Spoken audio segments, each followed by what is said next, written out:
Hello everyone, welcome to the commerce achiever platform. आज के session से इनकम टैक्स का एक और प्रोविज़न हम करने जा रहे हैं। अगर आप न्यू व्यूअर्स हैं इस पर्टिकुलर सेशन में, तो इनकम टैक्स के प्रोविजंस को इजी फॉर्म में अंडरस्टैंड करना और इनकम टैक्स से रिलेटेड क्वेश्चंस को, क्वेरीज को सॉर्ट आउट करने का ये हमारा सीरीज़ चल रहा है। इसकी प्लेलिस्ट आप इनकम टैक्स क्वेश्चन आंसर्स में आप इन सारे सेशंस को देख सकते हैं और इसका मैक्सिमम बेनिफिट उठा सकते हैं। तो इनकम टैक्स का हम थ्योरेटिकल अंडरस्टैंडिंग भी कर रहे हैं। थ्योरेटिकल से आपका प्रैक्टिकल अप्रोच को कनेक्ट करेंगे। हिंदी इंग्लिश दोनों ही मीडियम में आपको ये कंटेंट मिलने वाला है। इस कंटेंट का पीडीएफ का लिंक हम आपको डिस्क्रिप्शन में शेयर कर देंगे, आप वहाँ से इसे डाउनलोड कर सकते हैं।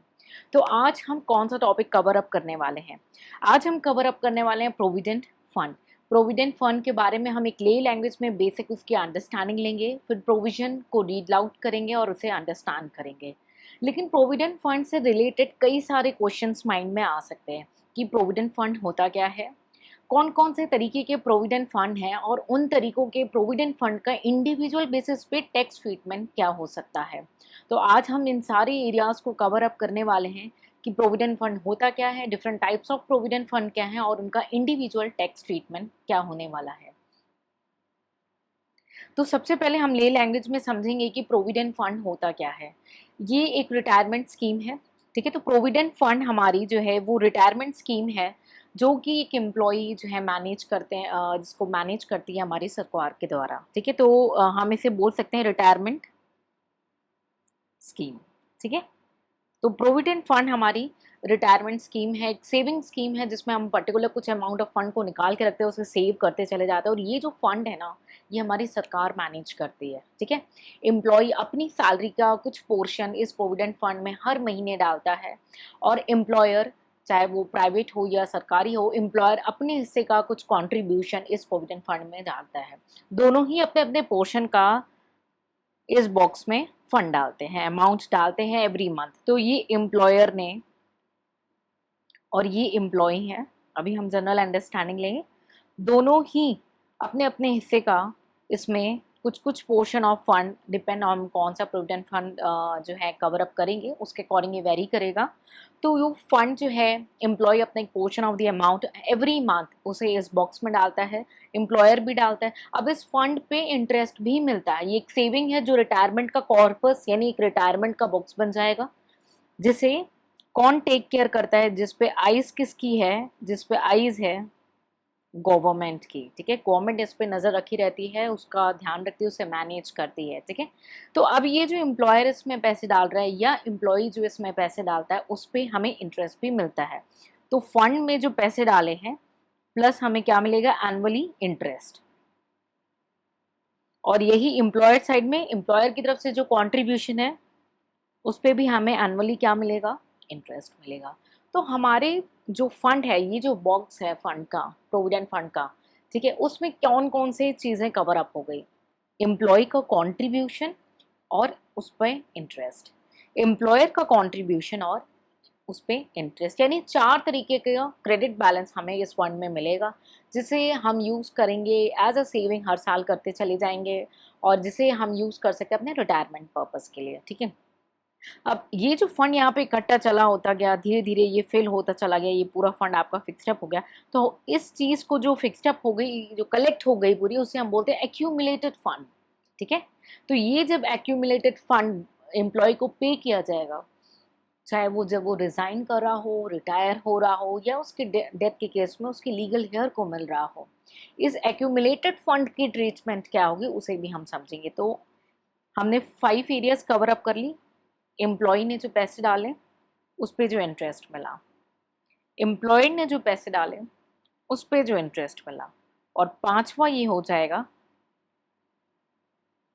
एक्यूमुलेटेड फंड, ठीक है। ये जो एक्यूमुलेटेड अमाउंट है जो कि या तो रिटायरमेंट में मिल रही, या रेजिग्नेशन में मिल रही, या लीगल हेयर को मिल रही on the death of person और इंडिविजुअल, क्लियर है। तो ये प्रोविडेंट फंड जो है एक different source of small saving है, बहुत छोटी छोटी सेविंग है जो एम्प्लॉयर और एम्प्लॉय मिलकर के करते हैं, जिसे मैनेज करती है सरकार यानी गवर्नमेंट, ठीक है। तो ये तो आपने ले लैंग्वेज में आज ये समझ लिया भाई कि आखिर ये होता क्या है प्रोविडेंट फंड। तो इसकी एक वर्डिक स्ट्रीट कर लेते हैं, फिर हम individual types of provident fund को कवर अप करेंगे।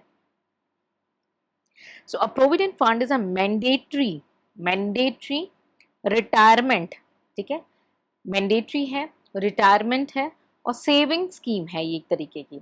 ये पॉइंट्स क्यों बता रही हूँ, कई बार आपके लिए बहुत ही थिन लाइन गैप हो जाता है, क्वेश्चंस में कंफ्यूजन या केस स्टडीज में कंफ्यूजन होने लगती है, इसलिए ये हर एक पॉइंट को जिनको मैं रीड आउट कर रही हूँ या मल्टीपल टाइम्स रिपीट कर रही हूँ, ये आपके लिए वैल्यू एडिशन का काम करेगा। सो ये एक मैंडेटरी है, रिटायरमेंट है और सेविंग स्कीम है। किसके लिए? एम्प्लॉय के लिए। किसके लिए? एम्प्लॉय के लिए ये एक तरीके की सेविंग स्कीम है जिसे मैनेज कौन करता है? सरकार। ठीक है, so a provident fund is a mandatory retirement saving scheme for employees that is managed by the government. An employee gives portion of his or her salary to the provident fund every month. अपने portion की salary दे रहा है employee, and his employer to makes a contribution on behalf of the employees. Employer और employee दोनों अब दोनों contribute करेंगे। Month after month the savings continue to build the retirement corpus. तो ये रिटायरमेंट कॉर्पस बन करके चला आएगा which is managed by the government and it also attract an annual compound interest. ठीक है, तो एनुअल इस पे कंपाउंड इंटरेस्ट मिलता जाएगा। ठीक है, does the credit balance in a provident fund account for employ consist of. Credit balance में क्या क्या आ गया? एम्प्लॉयर का कॉन्ट्रीब्यूशन, एम्प्लॉय का, एम्प्लॉय के कॉन्ट्रीब्यूशन पे इंटरेस्ट, employer का contribution, interest on employer contribution, the accumulated balance, the balance which is left for the end, ठीक है, which we already talked about, जो end में है, the accumulated balance is paid to the employee at the time of his retirement or resignation, and in case of death of the employee, same is paid to the legal heir. The provident fund represents an important source of small savings available to the government. ठीक है, तो क्या government भी उस fund को obviously use करता है, but ये प्रोविडेंट फंड क्या है, आज आई बिलीव आपको ये मीनिंग कंप्लीटली क्लियर हो चुकी हो। अगर कोई डाउट है तो प्लीज इसे आप पूछ सकते हैं। ठीक है, तो हमने मीनिंग समझी भाई कि प्रोविडेंट फंड होता क्या है, आपको आज इसके बारे में नॉलेज मिल गई। अब 4 तरीके के प्रोविडेंट फंड को हम आज के सेशन में कवर अप करने वाले हैं। एक आरपीएफ यानी रिकॉग्नाइज्ड प्रोविडेंट फंड, दूसरा यूआरपीएफ यानी अनरिकॉग्नाइज्ड प्रोविडेंट फंड, तीसरा एसपीएफ यानी स्टैट्यूटरी प्रोविडेंट फंड एंड चौथा पीपीएफ पब्लिक प्रोविडेंट फंड। अगर इन कॉन्सेप्ट्स को आपको अपने माइंड में परमानेंटली सेटल करना है तो इस सेशन को विद इन 24 आवर्स के अंदर में सुने, सेम सीक्वेंस में सुने, सेम सीक्वेंस में रिवाइज करें, आपको 100% इसमें कॉन्फिडेंस गेन होगा। ठीक है, तो ये हमने चीज़ें पढ़ी। सबसे पहले हम करेंगे RPF, then URPF and then SPF and PPF. ठीक है,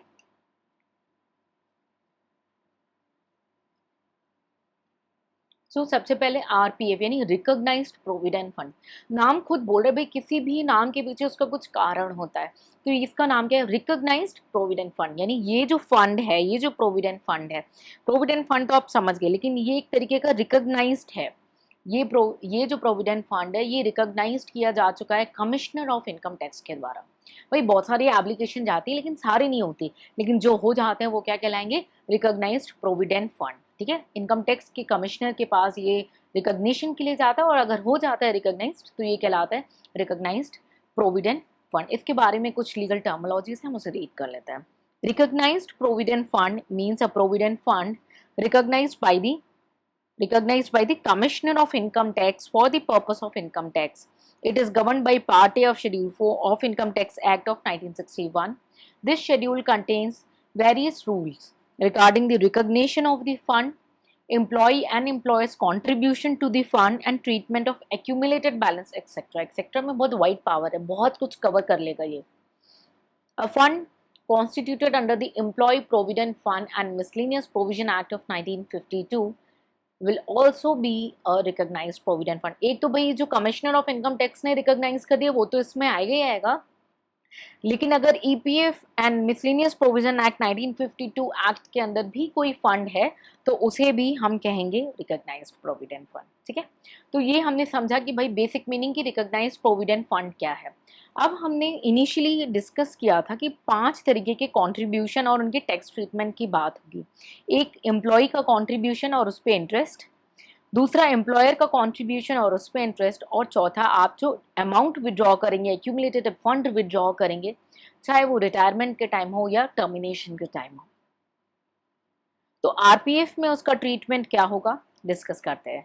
तो आरपीएफ के केस में जैसे हमने बोला रिकॉग्नाइज प्रोविडेंट फंड, उसमें अगर एम्प्लॉयर ने पैसे डाले, ठीक है, तो 12% से ज्यादा अगर हुआ एम्प्लॉय की सैलरी के, तो वो टैक्सेबल हो जाएगा as a salary under section 17(1). यानी कि ये फंड रिकॉग्नाइज्ड है as per the commissioner of income tax, या वो हमारी ईपीएफ एक्ट के अंदर फॉल करता है, इसलिए उसे हमने बोला ये रिकॉग्नाइज्ड प्रोविडेंट फंड है। लेकिन इस पे अगर एम्प्लॉयर ने कॉन्ट्रीब्यूशन किया, यानी पैसे डाले, सपोज करो उन्होंने कितना कॉन्ट्रीब्यूशन डाला, 1 लाख डाला, तो ये देखना है कि वो 12% ऑफ द सैलरी के अंदर है या उससे ऊपर। अगर एक्सेस है यानी प्लस में आता है, इक्वल टू 12% हुआ तब भी नहीं आएगा। एक्सेस ऑफ 12% है ऑफ द सैलरी, तब ये टैक्सेबल हो जाएगा income under head salary under section 17 sub clause 1, ठीक है। उसके बाद इंटरेस्ट, भाई इस एम्प्लॉयर ने पैसे डाले, उस पर इंटरेस्ट भी मिलेगा, एनुअल कंपाउंड इंटरेस्ट, क्लियर। तो ये जो अमाउंट होगी, ये जो इंटरेस्ट की अमाउंट होगी, ये अगर एक्सेस है 9.5% पर एनम, तब ये टैक्सेबल हो जाएगा salary under section 17 sub clause 1। तो ये रहा एम्प्लॉयर का कॉन्ट्रीब्यूशन। नेक्स्ट हम बात करेंगे एम्प्लॉय की कॉन्ट्रीब्यूशन की। अगर एम्प्लॉय ने कॉन्ट्रीब्यूट किया आरपीएफ यानी रिकॉग्नाइज्ड प्रोविडेंट फंड में, तो उसका डिडक्शन मिल जाएगा 80C के अंदर। 80C को हम सेपरेटली डिटेल में डिस्कस करेंगे, अभी जस्ट आपको ये नॉलेज में रखना है कि एक तो डिडक्शन क्या होता है ये आपको पता होना चाहिए, और अगर नहीं पता है तो आपने ऑलरेडी उस पर एक सेशन कवर अप किया है, आप उसे देख सकते हैं।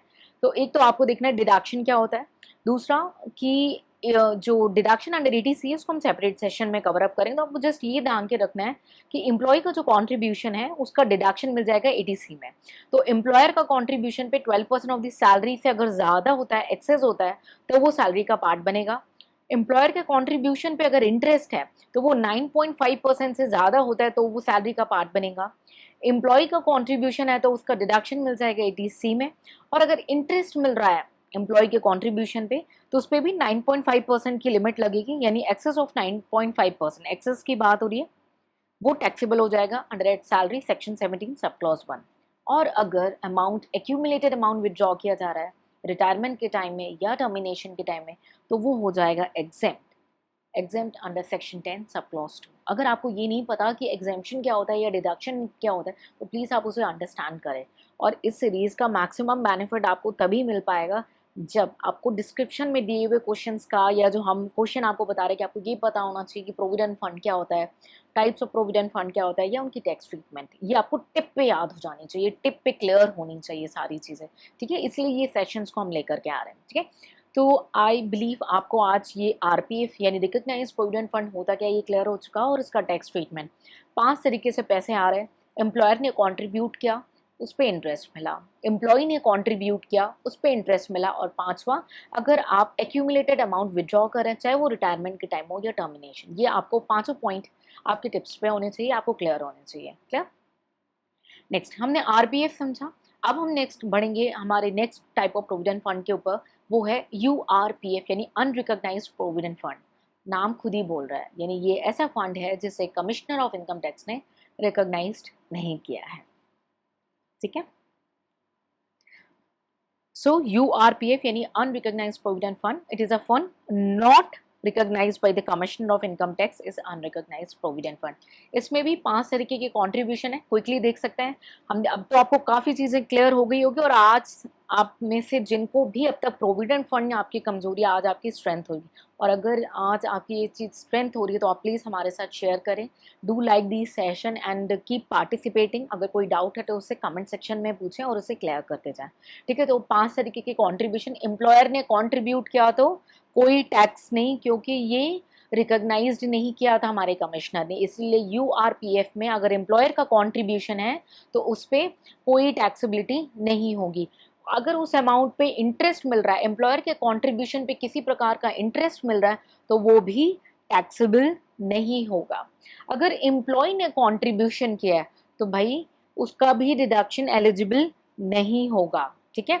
और अगर एम्प्लॉय के कंट्रीब्यूशन पे इंटरेस्ट मिल रहा है तो वो भी टैक्सेबल नहीं होगा। इसका मतलब सब बच गए, तो बेटर है यूआरपीएफ हो। नो, हम आएंगे लास्ट फेज में जब सारा अमाउंट ऑल टुगेदर विथड्रॉ होगा। एम्प्लॉय का कंट्रीब्यूशन जो है वो टैक्सेबल नहीं होगा, एम्प्लॉय का कंट्रीब्यूशन टैक्सेबल नहीं होगा, लेकिन एम्प्लॉय की कंट्रीब्यूशन पे जो इंटरेस्ट है, एम्प्लॉय के कंट्रीब्यूशन पे जो इंटरेस्ट है वो हो जाएगा income from other source. Employee के कंट्रीब्यूशन पे कोई ट्रीटमेंट नहीं, बिकॉज ये अनरिकॉग्नाइज्ड है, लेकिन अगर एम्प्लॉय के कंट्रीब्यूशन पे इंटरेस्ट मिलता है तो वो हो जाएगा इनकम फ्रॉम अदर सोर्स। ठीक है, अगर एम्प्लॉयर का कंट्रीब्यूशन है या उस पे उसे इंटरेस्ट मिल रहा है तो वो पार्ट बन जाएगा profit in लिeu of salary under section 17 sub clause 3 के अंदर। तो एम्प्लॉयर है और एम्प्लॉयर का कंट्रीब्यूशन है या उस कंट्रीब्यूशन पे इंटरेस्ट मिल रहा है, तो जब विड्रॉ कर रहे हैं किस वक्त, क्रेडिट के टाइम नहीं, क्रेडिट के टाइम तो कोई ट्रीटमेंट नहीं हो रहा, लेकिन जब विड्रॉ करेंगे एक्यूमुलेटेड अमाउंट विड्रॉ की जाएगी तब ये ट्रीटमेंट होगा। ठीक है, यानी एम्प्लॉय का कंट्रीब्यूशन विड्रॉ करते वक्त कुछ भी नहीं, लेकिन इंटरेस्ट क्या हो जाएगा, इनकम फ्रॉम अदर सोर्स का पार्ट हो जाएगा। एम्प्लॉयर का कंट्रीब्यूशन और इंटरेस्ट उस पर क्या हो जाएगा, प्रॉफिट इन लिeu ऑफ सैलरी, यानी ये सैलरी का पार्ट बन जाएगा। क्लियर है? ओके, सो आई बिलीव आपको आज ये क्लियर हो चुका हो आरपीएफ क्या है, यूआरपीएफ क्या है, और उनको 5 टिप्स पे आपने प्रॉपरली अंडरस्टैंड कर लिया कि क्रेडिट के टाइम में किस में क्या ट्रीटमेंट होनी है एंड विड्रॉल के टाइम में क्या ट्रीटमेंट होनी है। ठीक है, नेक्स्ट हम बढ़ते हैं हमारे नेक्स्ट प्रोविडेंट फंड में, जिसको हमने बोला एसपीएफ यानी स्टैट्यूटरी प्रोविडेंट फंड। ये नाम भी कुछ कहता है, स्टैट्यूटरी यानी कोई लीगल है, यानी प्रोविडेंट फंड एक्ट के में जो गवर्न हो रहे हैं प्रोविडेंट फंड उन्हें हम बोलेंगे स्टैट्यूट, यानी स्टैट्यूट यानी किसी लॉ के अंदर में वो फॉल करे, इसलिए इसका नाम रखा गया है statutory provident fund. Clear? 1 second please. Okay, so SPF statutory provident fund, इसको शॉर्टकट में बोलते हैं एसपीएफ। तो SPF is governed by the provident fund act of 1925। It applies to the employees of government, railways, semi-government institutions, local bodies, universities and all recognized educational institution। इन सारी चीज़ों में time to time amendments और कुछ changes भी आते हैं, उन्हें हम डेफिनेटली आपके साथ डिस्कस करेंगे, बट उसके लिए आपको रहना होगा हमारे साथ जुड़ करके। ठीक है, टैक्स ट्रीटमेंट, वही 5 तरीके की टैक्स ट्रीटमेंट कि भाई जब एम्प्लॉयर ने पैसे डाले तब क्या होगा, फुली एग्जेम्प्ट, उस पर इंटरेस्ट मिला वो भी एग्जेम्प्ट। ठीक है, एम्प्लॉय ने कंट्रीब्यूशन किया था तो एटीसी का डिडक्शन मिल रहा है, और अगर उस पे इंटरेस्ट मिला तो एग्जेम्पशन जो है वो एक सर्टेन लिमिट तक है। ठीक है, और जब एंड में सारे पैसे निकाले जाएंगे, विड्रॉ किए जाएंगे, चाहे वो रिटायरमेंट हो, टर्मिनेशन हो या लीगल हेयर को पैसे मिल रहा है, वो एग्जेम्प्ट हो जाएंगे अंडर सेक्शन 10 सब क्लॉज 11 के अंदर। यानी अगर आप देखें तो सिर्फ एम्प्लॉय कंट्रीब्यूशन की ट्रीटमेंट होगी जिसमें एडीसी का डिडक्शन मिलेगा, और दूसरा आपका एक सर्टेन लिमिट तक जो है एग्जेम्पशन मिलेगा कंट्रीब्यूशन का। ठीक है, हमने डिस्कस किया RPF, URPF and SPF. Next जो हम डिस्कस करने जाएंगे provident fund, the last provident fund is a public provident fund. क्या है पीपीएफ? पब्लिक प्रोविडेंट फंड, नाम ही खुद बोला है पब्लिक, यानी यहाँ पे सैलरीड एम्प्लॉयड की ज़रूरत नहीं, ये पब्लिक के लिए है, आम आदमी के लिए है। ठीक है, तो सेंट्रल गवर्नमेंट ने ये इस्टेब्लिश किया था पब्लिक प्रोविडेंट फंड, जो भी कोई भी मेंबर हो, चाहे वो सैलरीड एम्प्लॉयड हो, सैलरीड एम्प्लॉयड भी कर सकता है, वो 3 जैसे लाइक 1 सेकेंड, आपका आरपीएफ है, यूआरपीएफ है और एसपीएफ है, ये सैलरीड के लिए तो है ही। ठीक है, लेकिन आपका पब्लिक प्रोविडेंट फंड ये सैलरी वाले भी कर सकते हैं, ऐसा एक मतलब ये तीनों भी कर सकते हैं आप, प्लस पीपीएफ भी कर सकते हो, वो आपकी चॉइस है। सो सेंट्रल गवर्नमेंट ने ये स्टैब्लिश किया पब्लिक प्रोविडेंट फंड, यानी आम आदमी के लिए, चाहे वो सैलरीड एम्प्लॉयड हो, बिजनेसमैन हो, ठीक है, वो अपना जो हिस्सा है वो कंट्रीब्यूट कर सकते हैं इस प्रोविडेंट फंड में। ठीक है, जो कि हमारी नेशनलाइज्ड बैंक के पास बना हुआ है, ये प्रोविडेंट फंड जो है नेशनल बैंक जो है बैंक से उनके पास ये बना हुआ है। तो ये ऑपरेट करता है जनरली हमारे एक स्टैट्यूटरी एक्ट यानी public provident fund act of 1968 में। ठीक है, जो कि जो है सेल्फ एम्प्लॉयड लोग भी इसमें कंट्रीब्यूट कर सकते हैं, एम्प्लॉय भी इसमें कंट्रीब्यूट कर सकते हैं। ठीक है, इंडिविजुअल कोई भी हो वो इसमें कंट्रीब्यूट कर सकते हैं, और अगर माइनर के नाम पे आपको करना है तो माइनर के बिहाफ में भी यहाँ पे एज अ गार्जियन आप कंट्रीब्यूट कर सकते हैं। यस, डेफिनेटली माइनर के बिहाफ में भी गार्जियन इसमें कंट्रीब्यूशन कर सकते हैं, यानी ये सबके लिए ओपन है। ठीक है, इस पे डिडक्शन मिलता है एटीसी का।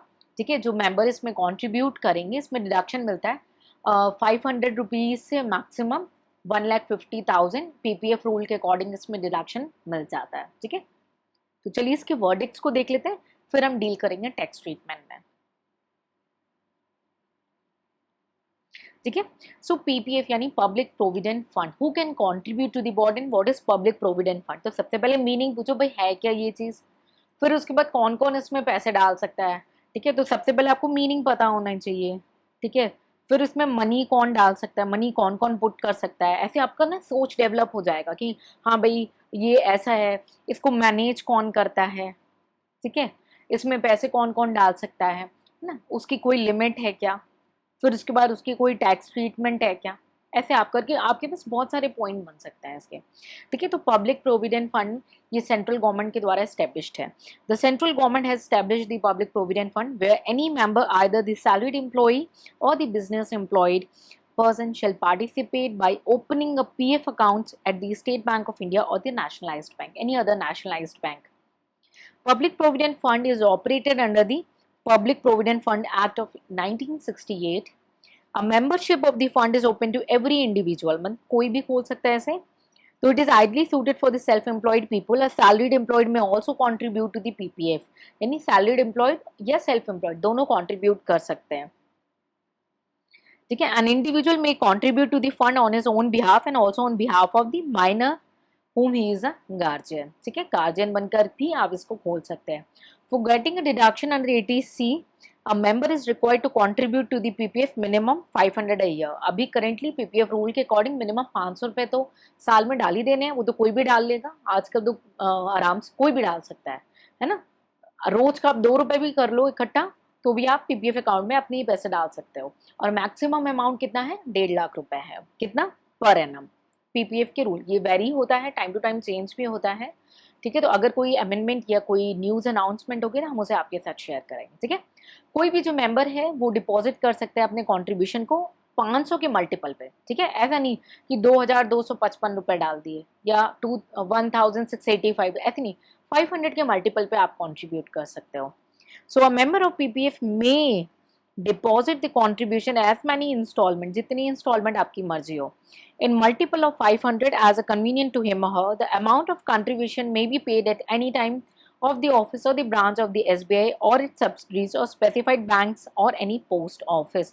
यानी SBI के साथ साथ आप post office bank, post office में भी या किसी अदर बैंक, नेशनलाइज्ड बैंक में भी अगर वहाँ पे पीपीएफ रन अप कर रहे हैं तो आप वहाँ पे खोल सकते हैं अकाउंट्स। ठीक है, तो अब हमने ये बात की कि भाई यहाँ पे तो बिजनेसमैन पैसे डाल सकता है, कोई इंडिविजुअल भी डाल सकता है, बच्चे का गार्जियन भी डाल सकता है, तो यहाँ पे एम्प्लॉयर तो आना ही नहीं है।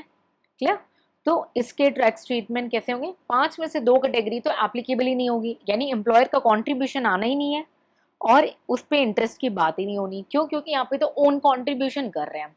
तो एम्प्लॉय यानी इंडिविजुअल का कॉन्ट्रीब्यूशन होगा जिसका डिडक्शन मिल जाएगा 80C में, और अगर उस पर जो इंटरेस्ट मिल रहा है वो फुल्ली एग्जेम्प्ट है, यानी पीपीएफ में पैसा डालना फायदेमंद हो सकता है। और अमाउंट जो विड्रॉ करते हैं जब भी, चाहे रिटायरमेंट हो, टर्मिनेशन हो, रूल्स के अकॉर्डिंग वो एग्जेम्प्ट हो जाएगा अंडर सेक्शन 10 सब क्लॉज 11 के अंदर। ठीक है, तो जो प्रेस्क्राइब रूल है उसके अकॉर्डिंग आप विड्रॉ कर सकते हैं। ये आप जान ले, पीपीएफ में एक लिमिट के बाद ही पैसे विड्रॉ करना पॉसिबल है, एक टर्म्स एंड कंडीशंस के बाद ही। आप इन बिटवीन जब मन चाहे यहाँ से पैसे नहीं निकाल सकते। ठीक है, तो ये हमारी बेसिक अंडरस्टैंडिंग रही कि प्रोविडेंट फंड क्या होता है, different types of provident fund क्या होते हैं और उनके टैक्स ट्रीटमेंट। तो हमने बार बार एक वर्ड पढ़ा, सैलरी, ये कैसे कंप्यूट होगी। तो हमारे इस पूरे सेशन की, आज के सेशन के लिए सैलरी होने वाली है बेसिक सैलरी और डियरनेस अलाउंस। ठीक है, अगर वो आपके एम्प्लॉयमेंट के रिटायरमेंट बेनिफिट का पार्ट है, और commission based on fix percentage of turnover. ठीक है, हमने 2 प्रोविजन की बात बढ़ी, provision under section 10 sub clause 11। ठीक है, तो ये स्टैट्यूटरी प्रोविडेंट फंड का जो हमने प्रोविजन देखा, ये फुल्ली एग्जेम्प्ट करता है जो भी हमारे अदर प्रोविडेंट फंड से हमें अमाउंट मिलता है एज अ नोटिफाइड स्कीम। तो section 10 sub clause 11 and section 10 sub clause 12। ठीक है, तो इसमें एग्जेम्पशन की बात हुई है, उसको आपकी और अच्छी डिटेल अंडरस्टैंडिंग के लिए हमने यहाँ पे शेयर कर दिया उस कंटेंट को। इफ़ यू वांट, अगर आपको उसकी नॉलेज नहीं है तो आप उसकी नॉलेज गेन कर सकते हैं कि प्रोविडेंट फंड रूल्स के अकॉर्डिंग भी जो एम्प्लॉय है उसको कितने साल सर्विस कंटिन्यू करनी चाहिए। ठीक है, और अगर वो उससे पहले टर्मिनेट हो जाता है तो उसके सारे पैसे जब्त हो जाते हैं, और किस केस में उसके पैसे जब्त नहीं होंगे और वो एलिजिबल होगा, ये सारे कुछ थ्योरेटिकल टर्म्स एंड कंडीशंस हैं, आप इसे रीड कर सकते हैं, यहाँ पे आपको शेयर कर दिया गया है। ठीक है, अगर कोई डाउट होता है तो आप उसे डेफिनेटली पूछ सकते हैं, क्योंकि अननेसेसरी मैं इस सेशन को और लेंदी नहीं करूँगी, जो सिंपल वर्डिक्ट्स हैं आपको बस वो देख लेना। हम एक नया जो अमेंडमेंट आया है, मैं बस उस पर आपका नज़र डालना चाहूँगी कि जो एग्जेम्पशन मिल रहा था सेक्शन 10 सब क्लॉज 11 एंड 12 के अंदर, वो नहीं अवेलेबल होगा in respect of income by way of interest जिसको मिल रहा है। ठीक है, और जिनका एग्रीगेट अमाउंट जो है वो 2.5 लाख, यानी जो बेसिक एग्जेम्पशन है 2.5 लाख से ज़्यादा है। कब से एप्लीकेबल है ये? 1 अप्रैल 2021 से है। ठीक है, और ये चेंज भी होते रहते हैं, तो आपको उसके लिए हमारे साथ कनेक्टेड रहना पड़ेगा न्यूज़ अपडेट्स के लिए। ठीक है, और अगर कंट्रीब्यूशन है किसी एम्प्लॉय का, किसी पर्सन का, ठीक है, और जहाँ पे एम्प्लॉयर का कोई कंट्रीब्यूशन नहीं है, तो मैक्सिमम लिमिट क्या है? 5 लाख की है। ये भी एप्लीकेबल है आपका ऑन और आफ्टर 1 अप्रैल 2021 से। ठीक है, तो ये आपके पास अमेंडमेंट जो है 2021 का एक अमेंडमेंट आपके साथ शेयर किया हुआ है। ठीक है, the exemption under section 10, 11 and 12 would not be available in respect of income by way of interest accrued during the previous year to the extent it relates to the amount or aggregate of amount, यानी together or single, of contribution made by a person। अगर contribution जो है वो 2.5 लाख से ज़्यादा है तो exemption नहीं मिलेगा। इफ द कॉन्ट्रीब्यूशन, किसकी बात हो रही है? कॉन्ट्रीब्यूशन की बात हो रही है। If the contribution by the person is in a fund which there is no employer contribution, यानी एक इंडिविजुअल एम्प्लॉय है वो कॉर्पस में फंड डाल रहा है लेकिन कोई एम्प्लॉयर नहीं है। ठीक है, तो ये जो कॉन्ट्रीब्यूशन कर रहा है, ठीक है, इस केस में इसकी लिमिट कितनी है? 5 लाख। अगर 5 लाख से ज्यादा है, higher limit of 5 lakh would be applicable for such contribution and interest accrued in any previous year in that fund on और after 1 April 2021 would be exempt. तो इस पे जो इंटरेस्ट मिलेगा वो एग्जेम्प्ट हो जाएगा। ठीक है, उस पर टैक्स नहीं लगेगा। ये एप्लीकेबल है आपका 1 अप्रैल 2021 से, यानी जो इंटरेस्ट अक्रू हो रहा है इस कॉन्ट्रीब्यूशन पे, ठीक है, 31 मार्च 2021 तक, ठीक है, चाहे जितना भी कंट्रीब्यूट किया हो, 2.5 लाख या 2.5 लाख से ऊपर, 5 लाख या 5 लाख से ऊपर, जितना भी कंट्रीब्यूशन था और उस पर इंटरेस्ट मिला है, कब तक? 31 मार्च 2021 तक। ठीक है, जितना भी अमाउंट आपने कंट्रीब्यूट किया है वो एग्जेम्प्ट हो जाएगा। ठीक है, चाहे वो बाद में भी अक्रू हो रहा हो, बट कंट्रीब्यूशन तो कर दिया आपने। ठीक है, so it may be noted that the interest accrued on contribution to such funds up to 31st March 2021 would be exempt without any limit। कोई लिमिट नहीं है, वो टोटली एग्जेम्प्ट हो जाएगा। ठीक है, तो ये कुछ चेंजेस आए हैं कि जो जिनको ज़्यादा सैलरी मिलती है, जिनके पास ज़्यादा पैसे रखे हुए हैं ना, उनको टैक्स स्लैब में लाने के लिए। क्लियर है?